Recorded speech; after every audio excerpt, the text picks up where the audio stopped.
Olá pessoal, no vídeo de hoje eu estou falando com vocês sobre o motivo que vocês não devem estar investindo nos fundos imobiliários segundo o Barsi. O Barsi, para quem não sabe, é o maior investidor pessoa física do Brasil e ele não investe em FII e ele já falou alguns motivos do porquê que não investe. Eu vou estar comentando sobre esses motivos e vou estar falando o que eu vou estar fazendo com meus FIIs após esse vídeo e o que vocês devem fazer com o FIIs de vocês. Eu vou estar falando dos argumentos dele e vocês vão ver se os FIIs servem ou não para vocês. Lembrando que tudo que eu falar aqui não é nenhuma indicação de investimento, de compra ou venda de ativo. Primeiramente, eu vou pedir a vocês se inscrevam no canal, deixem o like e ative o sininho para estar acompanhando mais vídeos. Então aqui, os problemas recentes que está acontecendo com os fundos imobiliários, teve o caso das Americanas, que quando ela deu aquele escândalo lá sobre o dinheiro que ela estava devendo, né, um prejuízo dela, ela fechou várias lojas. Isso influenciou alguns fundos imobiliários que tinham o imóvel alugado para Americanas, né? Tirando isso, tinha os rumores sobre a tributação dos dividendos no ano passado. Ele vem se diminuindo agora, porém eles não falaram que não vão deixar de taxar. Então, essa tributação dos dividendos, se acontecer, a gente vai perder cerca de 1% do que nós ganhamos hoje dos fundos imobiliários.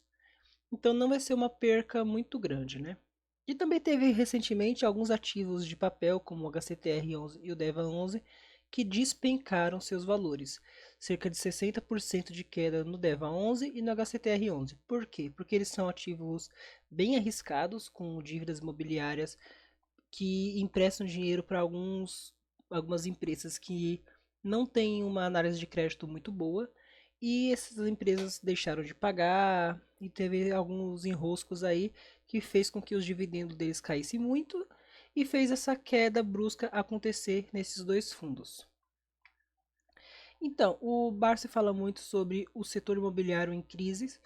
Por exemplo, a crise sanitária que teve, os shoppings fecharam, isso impactou todos os fundos de shoppings. Com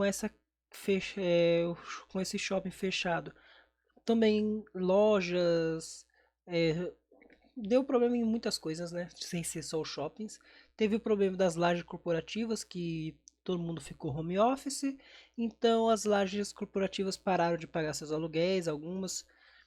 Teve vários problemas de várias não voltarem mais para a parte do escritório, né? Ficarem só de home office.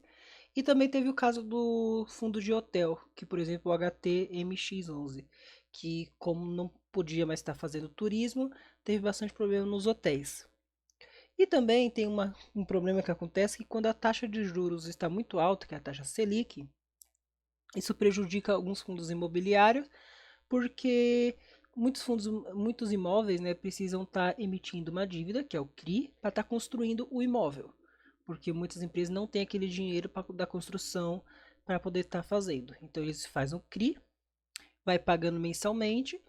Então, quando a taxa de juros está muito alta, faz com que esse pagamento mensal deles, esses juros, fique muito alto. Então, eles têm que desembolsar muito dinheiro todos os meses. E isso faz com que o crescimento do setor imobiliário diminua. E também tem o problema da queda da Selic para os fundos de papéis. Porque se a Selic cai, todos os fundos que é baseado na Selic vai cair seus dividendos. E também tem quando a taxa Selic está caindo, significa que a inflação está caindo. Então, todos os fundos que são baseados na inflação, que é o IPCA, também vai cair seus dividendos. Isso aqui é muito fácil de estar corrigindo nos fundos imobiliários, que é com a diversificação.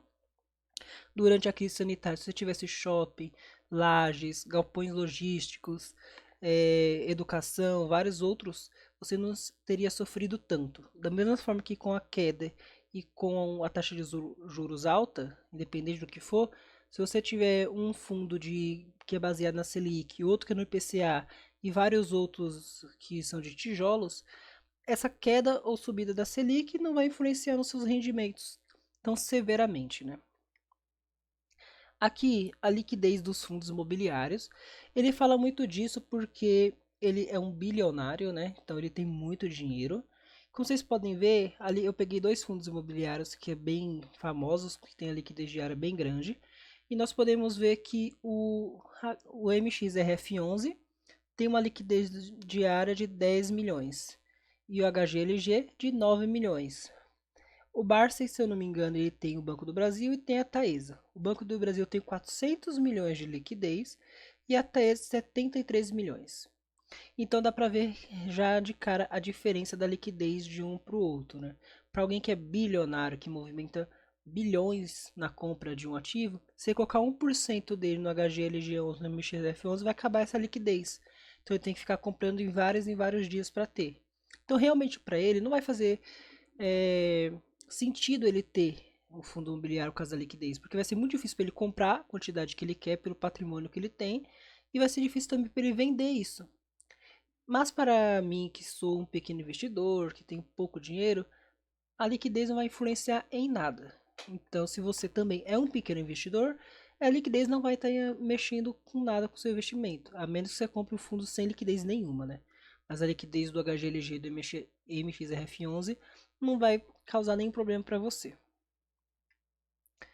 Aqui eu tá falando do imposto de renda, né? Que o pessoal acha que os FIIs não pagam imposto de renda, mas na verdade eles pagam. E o Barsi comentou sobre isso, porque as ações têm a isenção de até 20 mil de venda. Então, se você vender até 20 mil em ações, você não vai pagar nenhum imposto. E depois disso, você vai pagar 15% de imposto. Então, se você vender 25 mil, você vai pagar 15% de imposto. Só que os FII não. Os FII, se você vender R$ 1 de FII, você vai pagar já imposto nele. E já é 20%. Então, além de você pagar em todas as vendas, você ainda vai estar pagando mais imposto do que as ações. Claro, se você não nunca vender, tipo o Barça, por exemplo, ele não tem costume de vender as ações dele. Se ele também não vendesse o FII dele, ele nunca pagaria imposto, porque por enquanto não temos impostos nos dividendos dele, é só na venda.